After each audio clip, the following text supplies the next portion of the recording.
I think I might invest in some DJ technology, so I can really come in and have my music going. Cause I really wanted to play Game Over by Lil Flip, because the game is over and who they want, flip, flip, flip, flick. You gotta feel me. Game over. What game show was over. Shortly thereafter, because they didn't really want Flip no more. Anybody know what happened to Lil Flip? That's a good question. What the hell happened to Lil Flip?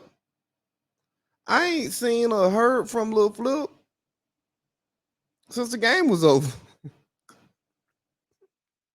But no, I'm here to give you a quick little instant reaction to today's basketball or tomorrow's basketball when you watch it.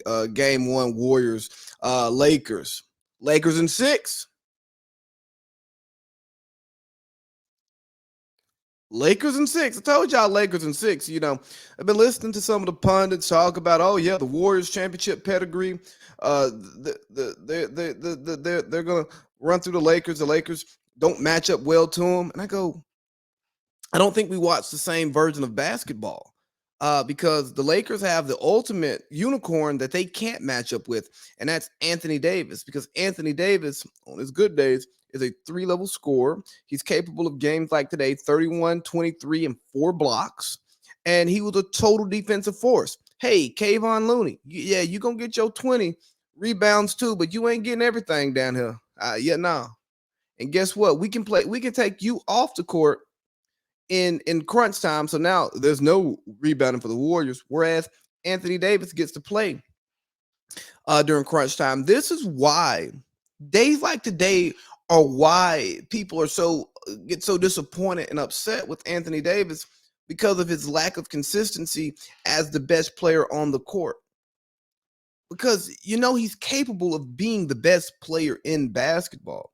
You look at his size, you look at his defense, you look at his offense, score at the on the block, score in the mid range, shoot the three, pass the ball. He's what we would want Giannis to turn into. But Giannis, has the motor and the work hard, and winning's not important. No, there's no such thing as failing in sports. Some wild shit. Like don't get me started on Giannis. I'm gonna save that for the show with Parlay Pete. But no, AD dominated. AD was the best player on the court, best player in the series, and if AD continues to play like this, Bron gets his 5th ring. AD gets his 2nd ring, and we start talking a little bit differently about Anthony Davis. We start talking a little bit differently about Bron's tenure in LA, and we're not going to just try to poo-poo on the bubble championship. But some things that I really noticed in the game. For one, Darvin Ham, 14-0 run. Call a timeout, please. You just gotta use that timeout. Don't leave him in your pocket. But Magic Johnson was on to something when he built his team. He talked about wanting a team, that was physical, long, and not necessarily just a 3-point shooting fest. He didn't want to build a finesse team. He wanted to build a physical team. And that's exactly what he did. And look at what it's doing for him. It's won him a championship. Now that they're healthy, they got rid of Russell Westbrook. They brought in the pieces. That physical basketball is working. Because what? Let me look at the whole breakdown, because the Lakers, Jesus Christ, Lakers were 6 for 25 from 3, whereas the Warriors were 21 for 53. But the Lakers were 43 of 92 overall, where the Warriors were 43 of 106. And the Lakers were 25 of 29 from the free throw line, and the Warriors were 5 of 6 from the free throw line.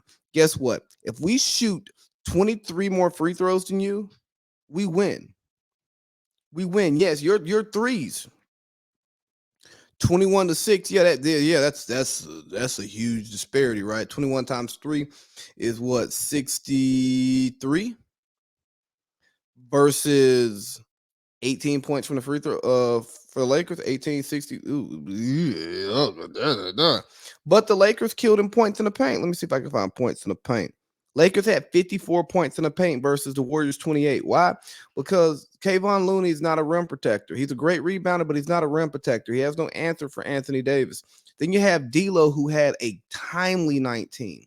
D'Lo did a great job of scoring when the Lakers needed points, managing the pace, and then taking Bron off the ball. Now, Bron had his 22 and 11 because he's LeBron James and he showed up to play basketball. But I didn't like the way he looked today. I think on one of those plays where he like did the reverse layup and blew it. The LeBron I know dunk stat. Uh, he was like 9 of 25, I believe. He couldn't shoot to save his life, but he kept shooting. Let's see. Bron was 9 of 24, 1 for 8 from 3. Hey man, you know that I don't get why LeBron goes 3 crazy when he's not making it. Get in rhythm, get going first, and then you step out there and shoot that 3.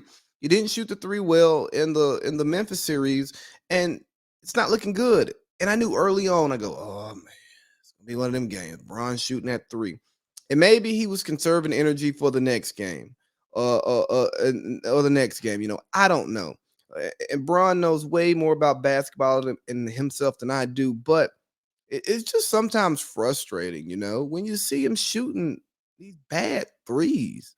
And then you look at the box score, you go, hey, dog, it ain't working.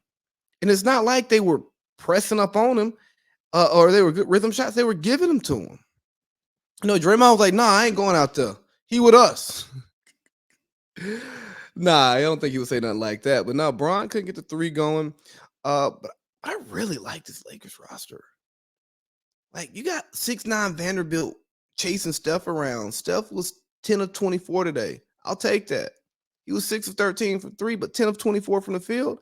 I take that. He worked hard for his 27 points today. Clay worked hard for his 25 points today, 9 of 25. Draymond, foul trouble. Draymond, technical. Yeah, we knew that was coming.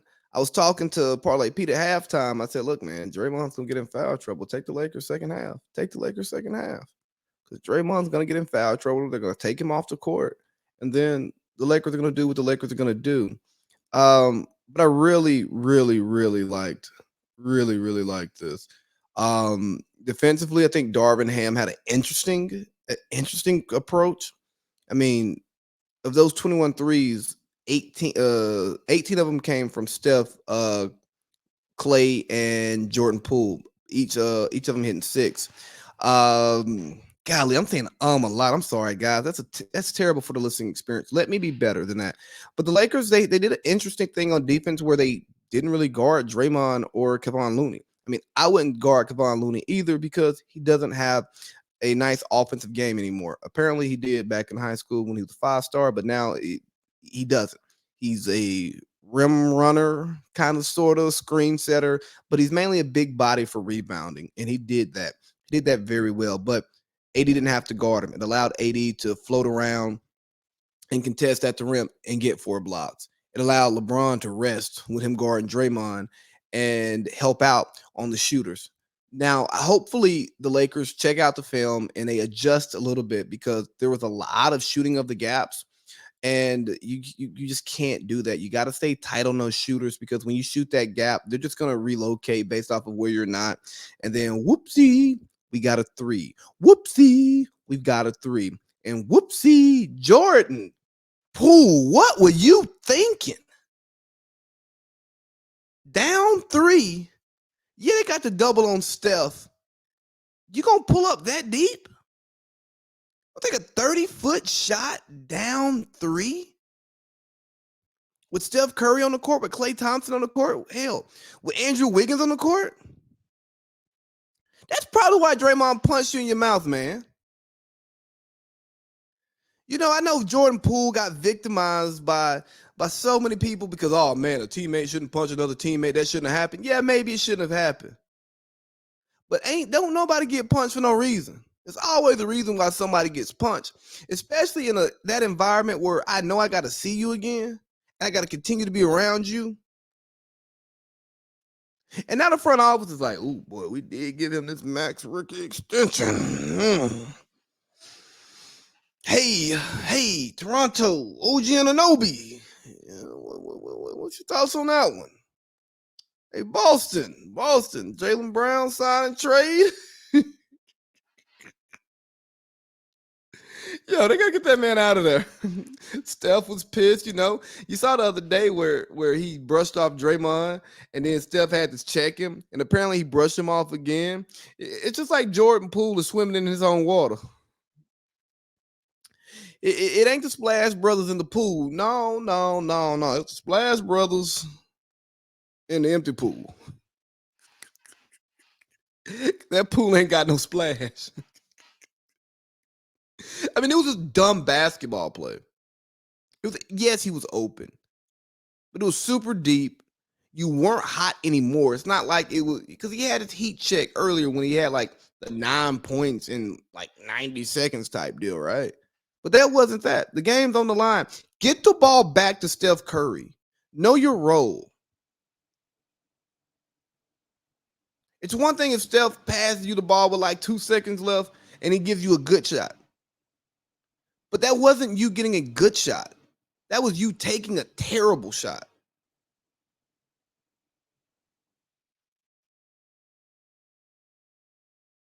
I mean, they got to have you on the court in crunch time because they need the shooting, the free throw shooting.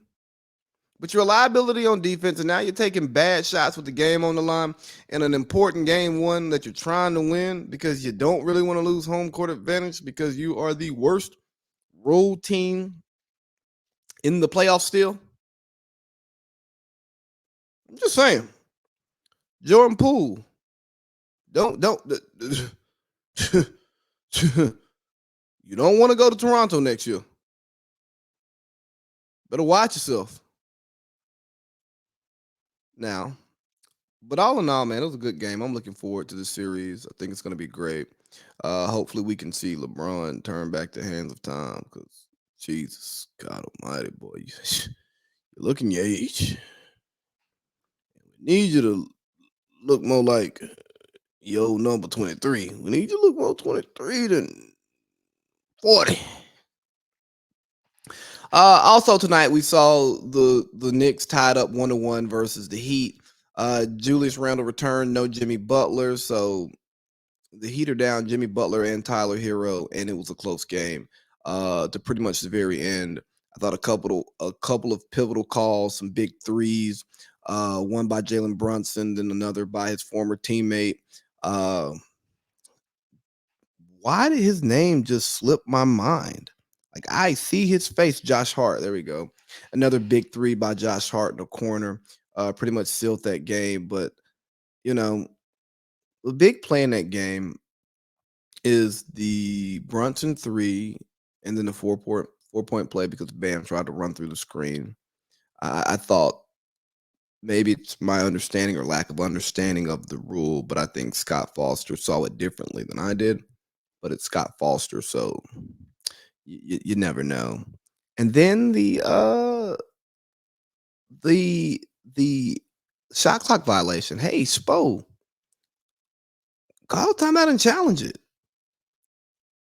What would have been 2 points was a turnover. And if they didn't give you the 2 points, um, you at least get the ball back.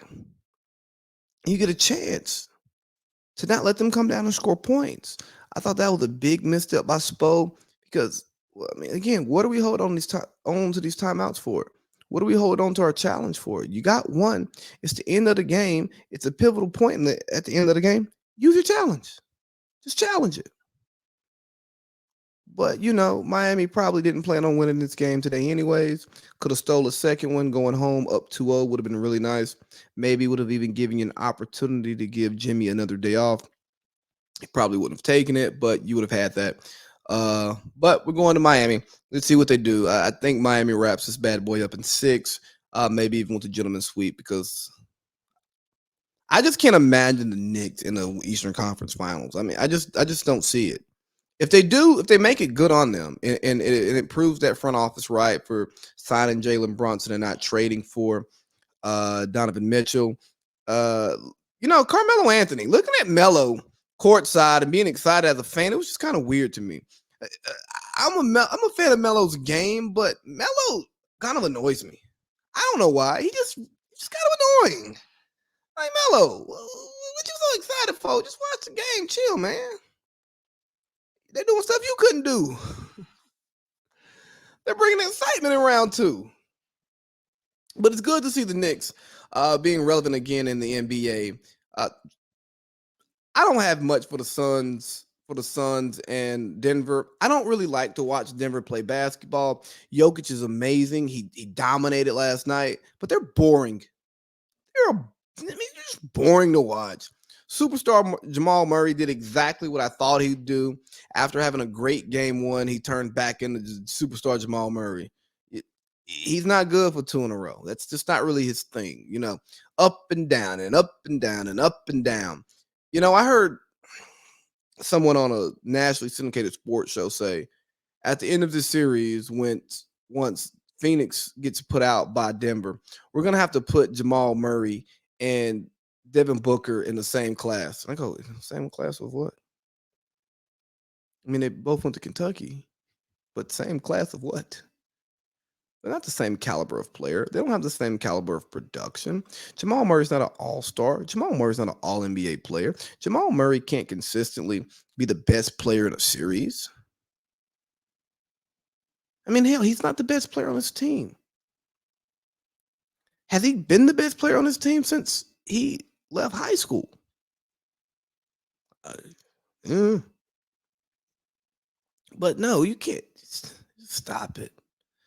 Stop it. Jamal Murray is a really good player, but he's really inconsistent. He has stinkers, big stinkers. Chris Paul's hurt.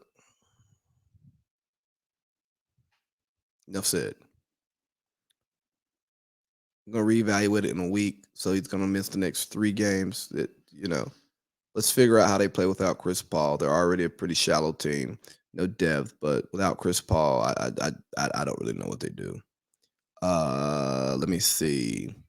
I wonder if they look to replace that point guard position next season. His contract's not fully guaranteed. Maybe they eat some of that cost, so they try to move him, sign and trade Dallas. Bring Kyrie and they reunite him with KD. They talked about James Harden going back to Houston because he'll be a free agent again this summer. Maybe him and KD are cool, and he wouldn't mind dishing the ball to KD and Book. I don't know, but we'll see where series goes. I think that Phoenix will pull out get a couple games. Book will get going. KD will get going. KD will stop turning the ball over. He'll have a good shooting day. He'll get back to playing like KD. Got to understand they haven't played many games together, but they're less than 15 games together with Kevin Durant. So we'll see. But this Phoenix trade wasn't like they made the trade for it to be one and done this year. They're looking to build something, get a few more years out of Kevin Durant, get a few and Book going into his the prime of his prime. So even if it doesn't work this year, it's fine. They're going to retool the roster in the offseason. I'm confident that James Jones and Monty will figure it out. Count your days, DeAndre Ayton. You and Jordan Poole might be swimming together. As I close it out, isn't it nice to see the return of the Mac? James Harden is back. 45 points game one. Beats the Celtics at home with no Joel Embiid. Shout out to Embiid for winning the MVP. The MVP is on the bench watching the game, and James Harden comes out and wins it for you. It's beautiful to see. It was nice for James Harden to turn back the hands of time to show people, hey, I'm still him. I still can do that. I don't do it as much anymore because I'm on a team that's not built for that. And the only reason I did it when I did it was because that was what my team needed from me. I was capable of more. I was capable of playing different. We saw how he played in OKC. Then he went crazy in Houston. Well, the team was built for James Harden to dominate the ball and score a lot of points. And he goes to Brooklyn, and he's a great point guard. He was the point guard. Kyrie was the off ball, and KD was the wing. Now he's with Joel. He led the league in assists this year. So often, analysts and pundits and talking heads like to put players in boxes based on what they see, but what they don't understand is the player can adjust his game to the situation. One of my friends played basketball overseas. He always tells me, "I don't think you can hoop if you can only play one way. Like if you're a real hooper, you can do what your team needs you to do based on who you playing with." And that's exactly what James has done. He's adjusted to the team around him and did what the team needed for them to be successful. Now, has he achieved the ultimate success? No. Has he disappointed in the playoffs? Yes. Does his social life bother some people because of his disappointments in the playoffs? Absolutely. But it doesn't erase how good he is. It doesn't erase how great he is. And he's adjusting his game to the situation so that his team can win. Embiid hurt. We'll see if he comes back in the next couple of days. Hopefully he does. Would love to see him in the series. But again, just like Chris Paul and B, these injuries, man, these injury prone guys, you hate to see them go down when in the playoffs. Kawhi Leonard, uh, is load management the answer? I don't know. Is hardening, you know, the answer? I don't really know. And I don't think anyone else knows. So to kind of talk, like to come out and criticize players and stuff constantly for being injured, it's a tough spot to be in. To criticize load management, does it work? I don't know. I think maybe there should be less load management. It's not. Is it really working? Kawhi torn meniscus. People questioning his injury. Well, I didn't see it. I think y'all are sick human beings. Y'all should crawl back under the rocks that you came from. But we're done talking about Kawhi because he's overrated and he's out of the playoffs. Last thing, is Boston that good? Is Boston that good? I know we've had them as the favorites to win the East damn near all year, but I didn't like what I saw. Jalen Brown came out aggressive, then kind of, wasn't that anymore. Jason Tatum had a quiet fourth quarter. Uh, I don't believe in Marcus Smart, so that's that. But Malcolm Brogdon, I think he led the team in fourth quarter shots with 5. That doesn't give me champion vibes. 6 games with the Hawks does not give me champion vibes. I think that we thought because they went to the finals last year, they kept the core together. Lost Ime Adoka, but Joe Mazzulla was there on the bench. They're good. They had a good regular season. They're going to come back and be the next champion, right? The Eastern Finals favorite. Maybe they finally get over that hump. I don't think so. They may get out of this next round, but I think in conference finals, Knicks or Heat, probably gonna beat them. Beat them up. I said it with Sean on the pod. Heat Sixers. Heat Sixers. Or excuse me, Lakers Sixers finals. They little Heat Sixers Eastern Conference Finals. Bro, imagine the Knicks getting to the finals. How crazy would that be? Julius Randle. Jalen Brunson getting to lead the team to the finals before Luka Doncic, man.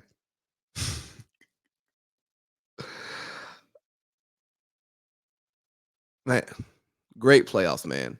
NBA, thanks for parody. But I gave you a little 24-minute reaction. I'll be back with Parlay Pete Thursday night for our regular show where we'll hit the draft, we'll hit the playoffs, we'll hit culture like we always do. Hey, sorry about last week's show, man. I had some technical difficulties around here and was just struggling to get the podcast properly cut and uploaded, and it just didn't work out, man. Sorry about that, but we'll be back to normal this week. I think we got those kinks taken care of. Hope y'all enjoy it.